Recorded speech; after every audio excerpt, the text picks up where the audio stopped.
You should just you should keep that in and then just put put a bar over it and spoilers.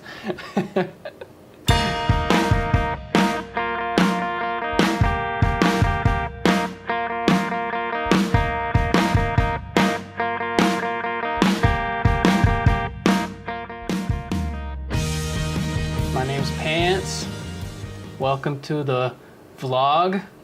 That's a video log in video speak. You've probably seen me before in other episodes, sometimes with a beard, sometimes not, sometimes in the cold, sometimes in the summer, which gives you an idea how long we've been working on this thing. How much progress has been made? That's a question. Wonder how many, can you cut out all my uhs? It's kind of hard for me because I feel like my mind hasn't been in it as much as it was when we first started. I haven't done any storyboarding or anything for the last, for many moons. So I need to get in and actually get my head in the story again, because Weston has been working on this for so long that I need to get back in touch with him so that we're both on the same page instead of just trying to get as much done as we can. Maybe doing meetings more and just kind of talking about what our visions are. And also Andrew's vision, because he's the one who wrote most of this, and I think he should have a say as well. Cinematographers, my number one favorite cinematographer is, what's his name? All right, my favorite cinematographer is Conrad Hall. The most notable film he did probably is Butch Cassidy and the Sundance Kid. He also did one of my favorite movies, which is Road to Perdition.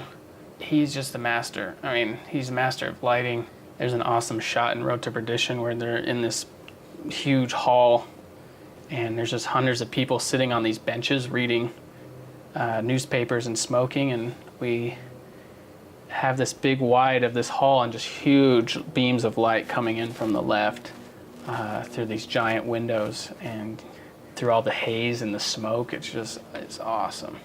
I like him too because he's more about what can we get now? What is beautiful right now? There is planning involved, but also once you get to the set, hey, this is beautiful, let's shoot it that way. Roger Deakins is awesome. I think is he doing the new? I'm pretty sure he's doing the new Blade Runner. Yeah, Roger Deakins.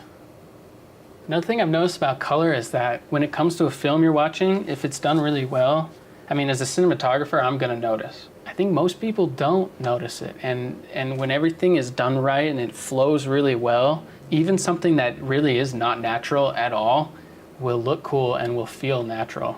And David Fincher is a great example of that with Alien 3 and a bunch of different movies where it really is a really odd, ugly kind of color, but because of the story that it follows, and it works. It works for that, even when you feel a little uncomfortable watching it. So when I'm setting up a frame, I typically focus more on composition. At least that's what I look at first, is the shape that's being created by the frame. Here we have this foreground framing kind of thing with the sled that he's pulling, and this was cool because I imagined it much different. I imagined the whole cart differently. I imagined this huge cart that you could sit on and look down at him, and that was kind of what it was supposed to look like. That we were almost like he was the horse and we were on the back of the buggy, And so it turned out differently once we just got out there and set up the camera inside this thing, and it became this cool U shape. Because I do a lot of the storyboarding too, lighting kind of comes last. It comes on set.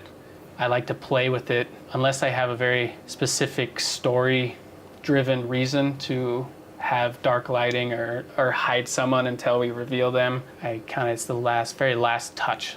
Color also, color kind of comes in post too, and I think that comes from when I did photography.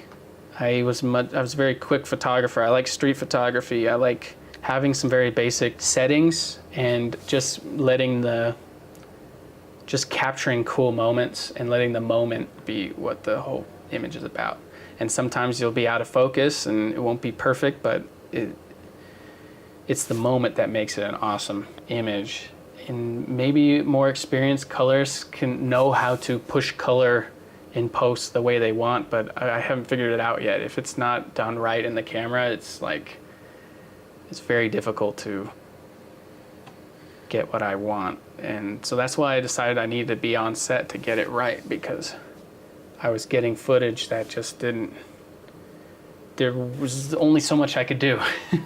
And if it was bad, it was, you know, it was bad. It was fixed, but it still looked bad, if that makes sense. I've gotten very used to Premiere. The 3 tools I use in Premiere are first just the Premiere color, and I use that linked with Colorista.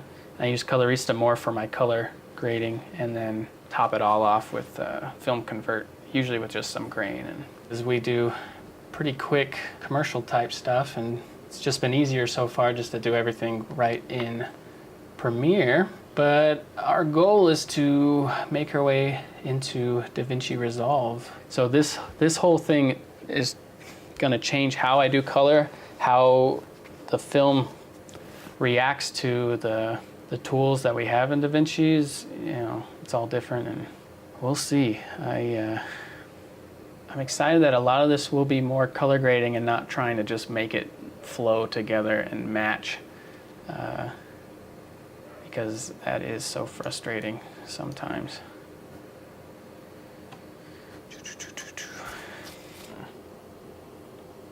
I'm thinking too much.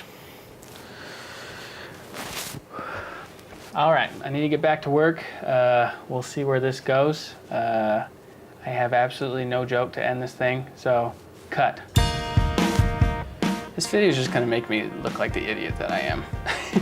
Can you have those cinematographer videos that are like, they know everything, they know exactly how to talk, and they know all the lingo, and I don't know any of that stuff at all, and I just honestly don't care. I just wanna make it look cool.